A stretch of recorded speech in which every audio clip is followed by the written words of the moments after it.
ఇంకక్క రాత్రి అంతా నువ్వు చేసింది ఏంటి? ఇప్పుడు నువ్వేం చేస్తున్నావే? నన్ను ఇప్పుడు ఏమన్నావు నువ్వు? మళ్ళీ పట్టింది అన్నా. ఇదేంటి? ఎంబ్రాయిడరీ.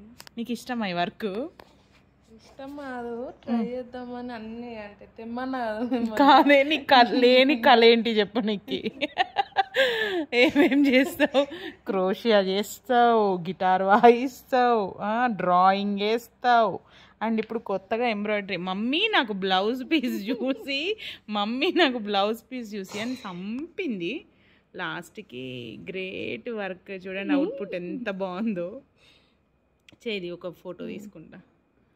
అవుట్పుట్ చూసిండ్రు ఎంత బాగుందో. ఇప్పుడు చిన్నక్క చూపిస్తా మీకు.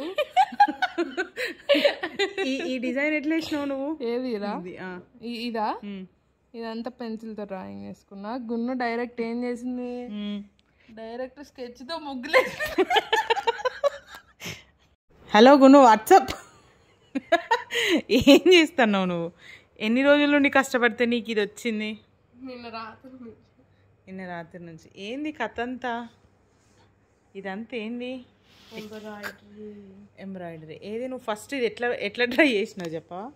ఫస్ట్ నేను ఒక సర్కిల్ కట్ చేసిన.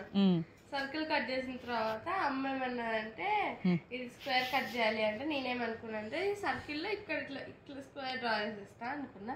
కానీ నేను అంతా చేసింది ఏంటి మార్కర్తో. ఇక్కడ అంతా ఇట్లానే ఎవరైనా మార్కర్తో చేస్తారా?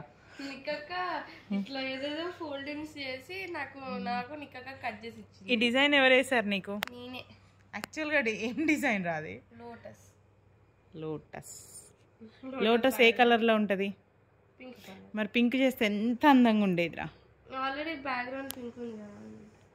డార్క్ పింక్ చేస్తే ఎంత బాగుండేది చెప్పు. నేను చెప్తే నిక్కక్క కాదు నిక్కక్క, నాకు గోల్డ్ ఇంకా రెడ్ కావాలి. గున్ను గోల్డ్ ఒక్కటే అయితే బాగా గున్ను రెడ్ చేయి గున్ను అని అన్నా. గోల్డ్ గర్ల్ అనుకున్నావా నువ్వు? ఫస్ట్ సృష్టి క్రోషెస్ అనేది చేసింది. అది ఫస్ట్ లోగో చేద్దాం అనుకున్నా. దాని తర్వాత అస్సలు రాలే. ఇంకా ఎస్సే రాలే. ఇంకా 6 అయ్యి అవన్నీ ఇట్లా రాస్తాను అనుకోని